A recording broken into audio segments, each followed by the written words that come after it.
آج کا جو موضوع ہے بہت ہی اہم ترین موضوع ہے۔ پڑوسیوں کے ساتھ کیسے سلوک ہونا چاہیے، پڑوسی جو ہیں ان کو تکلیف پہنچانے کا کیا گناہ ہے۔ نبی کریم صلی اللہ علیہ وسلم نے فرمایا سب سے بڑا گناہ، ایک صحابی نے پوچھا اے اللہ کے رسول سب سے بڑا گناہ کون سا ہے؟ اللہ کے رسول نے فرمایا اللہ تعالیٰ کے ساتھ شرک کرنا۔ عرض کیا اس کے بعد آپ صلی اللہ علیہ وسلم نے فرمایا رزق کے خوف سے اپنی اولاد کو قتل کر دینا، اپنی اولاد کو مار دینا۔ پھر پوچھا اس کے بعد آپ صلی اللہ علیہ وسلم نے فرمایا پڑوسی کی بیوی کے ساتھ زنا کرنا۔ یہ تو عام ہے۔ سامعین کرام، الحمدللہ والصلاۃ والسلام علی سید الانبیاء والمرسلین، اما بعد فاعوذ باللہ من الشیطان الرجیم، بسم اللہ الرحمن الرحیم۔ اللہ تعالیٰ نے اپنے قرآن مجید آیت نمبر 36 میں سورۃ نساء والدین، رشتہ داروں اور یتیموں اور مسکینوں اور اجنبی پڑوسیوں اور رشتہ داروں پڑوسیوں کے ساتھ اچھا سلوک کرو، اللہ تعالیٰ نے اپنے قرآن مجید میں حکم دے دیا ہے۔ اپنے والدین کے ساتھ بھی اچھا سلوک کرنا ہے، والدین پہلے، پھر رشتہ داروں کے بارے میں۔ رشتہ دار جو ہیں خونی رشتہ دار، جن کو ہم آج کے دور میں برا بلا کہتے ہیں، اچھا سلوک ہم نہیں کرتے، رشتہ داروں کے بارے میں غیبت کرتے ہیں سارا دن، اللہ تعالیٰ کی نافرمانی کرتے ہیں۔ سامعین کرام، جس طرح والدین کی نافرمانی کرتے ہیں اسی طرح رشتہ داروں کا اس کے بعد حق ہے، اللہ تعالیٰ نے اپنے قرآن۔ اس کے بعد یتیموں کے ساتھ اچھا سلوک کرنا چاہیے۔ آج ہمارا یتیموں کے ساتھ کیسے اچھا سلوک ہے؟ یتیم جو بچہ ہو گیا اس کے سر پر جو سرپرستی کرے گا، جو کہے گا میں اس کی حفاظت کروں گا، وہی اس کا مال اس کے بڑے ہونے تک جو کہتا ہے میں اس کے مال کی حفاظت کروں گا، وہی اس کا مال کھا جاتا ہے، وہی اس کے جس کا اللہ تعالیٰ نے اتنا منع فرمایا ہے۔ اگر آپ کاروبار کر رہے ہیں، اس کاروبار میں آپ کو خطرہ ہے، کہ اس میں پرافٹ نہیں آئے گا، اس میں یتیم بچے کا پیسہ بھی نہ لگائیں۔ آج ہم رزق بھی یتیم بچے کے پیسے کے ساتھ لگاتے ہیں۔ سامعین کرام، اس کے بعد مسکین جو ہیں، جو غریب ہیں، مسکین ہیں، ان کے ساتھ بھی اچھا سلوک کریں، ان کو دڑ کے جھکائیں نا، ان کے ساتھ بھی اچھا سلوک۔ اور اجنبی پڑوسی آگے آپ کی قوم دوسری ہے، تیسری ہے، اور دوسری قوم کا آپ کے ساتھ آیا ہے، پلاٹ خریدا ہے، وہ بیٹھ گیا ہے، ان کے ساتھ اچھا سلوک ہونا چاہیے۔ یہ نہ وہ اس کے ساتھ گندا منہ دیں، اس کو ساتھ بول چال اچھی ہونی چاہیے، کوئی چیز ان کو کہیں، اگر کوئی چیز کی آپ کو ضرورت ہو تو آپ بلا جھجک ہم سے مانگ سکتے ہیں، ان کا دل خوش ہوگا، وہ اللہ تعالیٰ نے جو کہا ہے اس پر بھی عمل ہو جائے گا۔ نبی کریم صلی اللہ علیہ وسلم نے فرمایا جو آدمی اللہ اور آخرت کے دن پر ایمان رکھتا ہے وہ اپنے پڑوسیوں کے ساتھ بہت ہی اچھا سلوک کرنا چاہیے۔ سامعین کرام، بخاری میں یہ حدیث ہے، حضرت جبریل علیہ السلام پڑوسیوں کے لیے ساتھ اچھا سلوک کرنے کے لیے بارے میں مجھے بار بار تاکید کرتے تھے، یہاں تک کہ میں نے خیال کیا وہ پڑوسیوں کے دوسرے پڑوسی کا وارث بنا دیں گے۔ سامعین کرام، بخاری اور مسلم میں ہے، حضرت عائشہ رضی اللہ تعالیٰ عنہ فرماتی ہیں کہ جبریل امین اتنا پڑوسیوں کے بارے میں اتنا تاکید کرتے، اتنا فرماتے، اتنا بیان کرتے کہ نبی کریم صلی اللہ علیہ وسلم کہتے ہیں یہ نہ ہو کہ یہ پڑوسیوں کے جزاد میں حقدار بنا دیں۔ صحابہ اکرام کہتے ہیں جن پڑوسیوں کے ساتھ ہم اچھا سلوک نہیں کرتے، رشتہ داروں کے ساتھ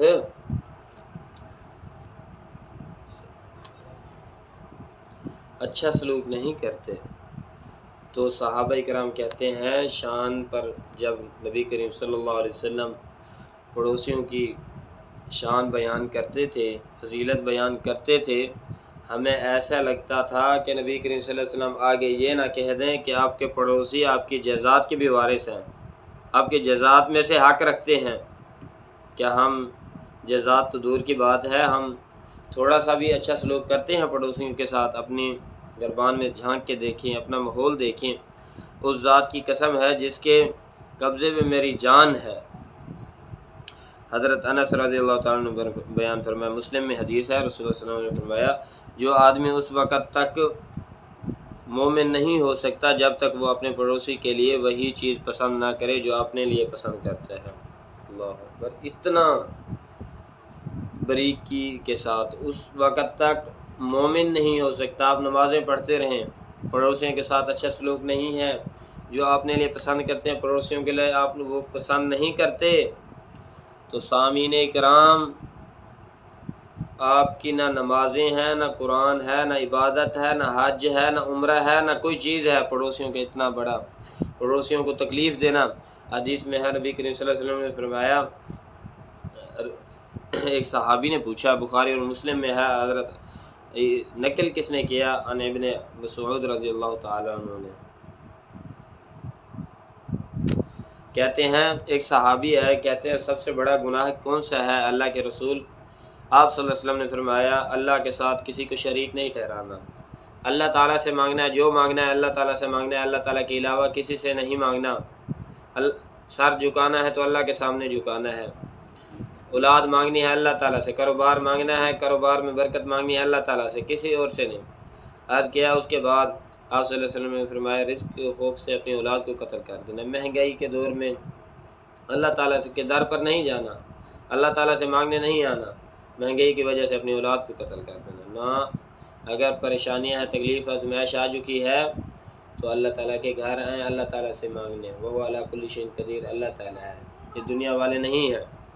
اور اس کے بعد آپ صلی اللہ علیہ وسلم نے فرمایا، پڑوسی کی بیوی کے ساتھ زنا کرنا، یعنی پڑوسی کو تکلیف پہنچانا، پڑوسی کی بیوی سے زنا کرنا،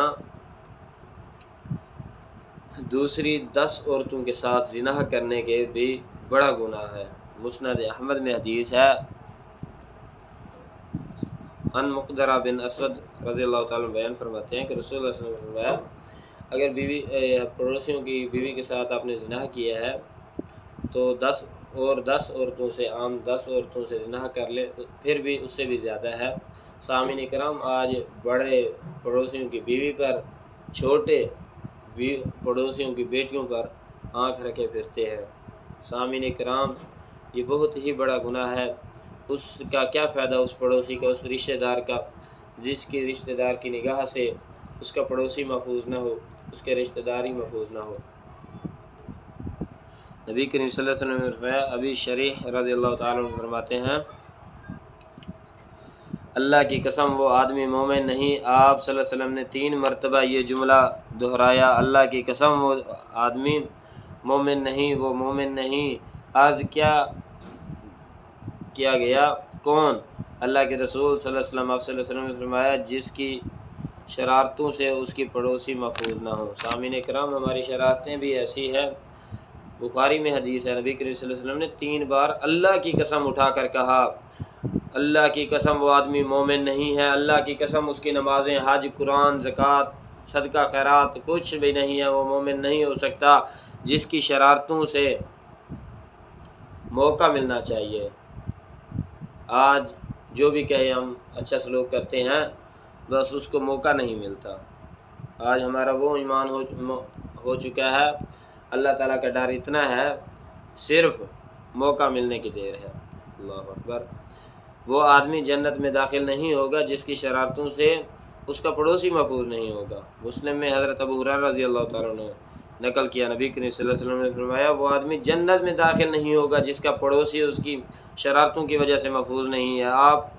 آج ہی آپ کو اس حدیث کا پتہ چل چکا ہے، پھر بھی اس پر عمل آپ نے نہ کیا، دوسروں کا بخیلی کی، دوسروں تک نہ پہنچایا، تو میرے پیارے بھائیوں، کل قیامت کے دن آپ صلی اللہ علیہ وسلم کو اور اللہ تعالیٰ کو کیا منہ دکھائیں گے؟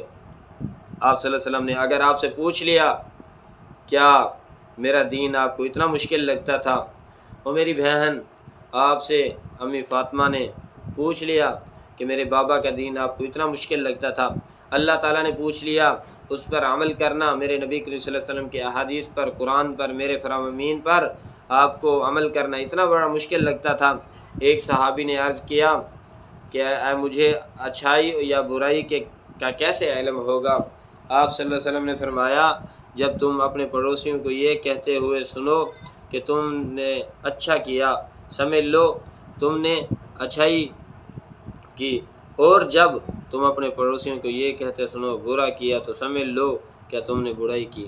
سامعین کرام، آپ صلی اللہ علیہ وسلم سے ایک صحابی نے پوچھا مجھے کیسا پتہ چلے گا اچھائی کا یا برائی کا؟ نبی کریم صلی اللہ علیہ وسلم نے فرمایا جب آپ کا پڑوسی، ابن ماجہ میں حدیث ہے ابن مسعود رضی اللہ تعالیٰ نے نقل کی کہ وہ کہیں یہ آپ نے اچھا کیا، آپ نے یہ اچھائی ہے، اور وہ ان کے منہ سے سن لیں آپ نے برا کیا تو آپ نے برا کیا، یہ برائی ہے۔ عرض کیا ایک رات کو تہجد پڑھی، دن کو نفلی روزے رکھتی ہے، مگر اس کی زبان سے اپنے پڑوسیوں کو تکلیف پہنچاتی ہے۔ آپ صلی اللہ علیہ وسلم نے فرمایا اس عورت میں کوئی بھلائی نہیں، وہ آگ میں جائے گی۔ مسند احمد میں حدیث ہے، حضرت ابو ہریرہ رضی اللہ تعالیٰ نے روایت کی، ایک عورت تھی بہت نمازیں پڑھتی تھی، تہجد کے وقت جس وقت آسمان دنیا پر اللہ تعالیٰ آتے ہیں، اللہ تعالیٰ نے آ کر کہا، اللہ تعالیٰ آ کر کہتے ہیں ہے کچھ مجھ سے بخشش مانگنے والا، ہے کچھ کوئی مجھ سے روزی مانگنے والا، میں اس کو دے دوں۔ اللہ تعالیٰ اس وقت وہ تہجد پڑھتی تھی، نبی کریم صلی اللہ علیہ وسلم سے پوچھا گیا نفلی روزے بھی رکھتی ہے، فرضی روزے ماہ رمضان میں بھی رکھتی ہے، 11 مہینے میں بھی نفلی روزے بھی رکھتی ہے، صدقہ و خیرات بھی دیتی ہے، لیکن اس کی زبان سے اس کے پڑوسی محفوظ نہیں ہے۔ نبی کریم صلی اللہ علیہ وسلم نے فرمایا وہ عورت آگ میں جائے گی، وہ جنت میں نہیں جا سکتی۔ سامعین کرام، اگر ہم نمازیں پڑھتے رہیں، ہماری کل قیامت کے دن ہم نے لوٹ کر تو آنا نہیں ہے، ہماری کل اللہ تعالیٰ نے کہہ دیا آپ کی ایک نماز بھی نہیں ہے، آپ کے پڑوسیوں کے ساتھ آپ کا اچھا سلوک نہیں تھا، کیا ہم نے آپ کو نہیں بتایا تھا؟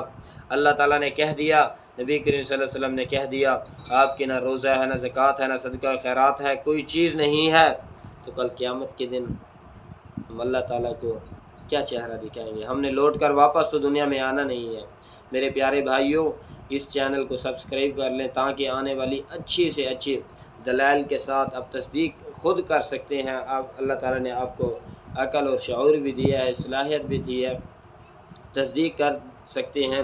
میں کتاب کا بھی حوالہ دے دیتا ہوں، کس سے نے نقل کی نبی کریم صلی اللہ علیہ وسلم سے، اس کا بھی حوالہ دے دیتا ہوں، آپ تصدیق کر سکتے ہیں۔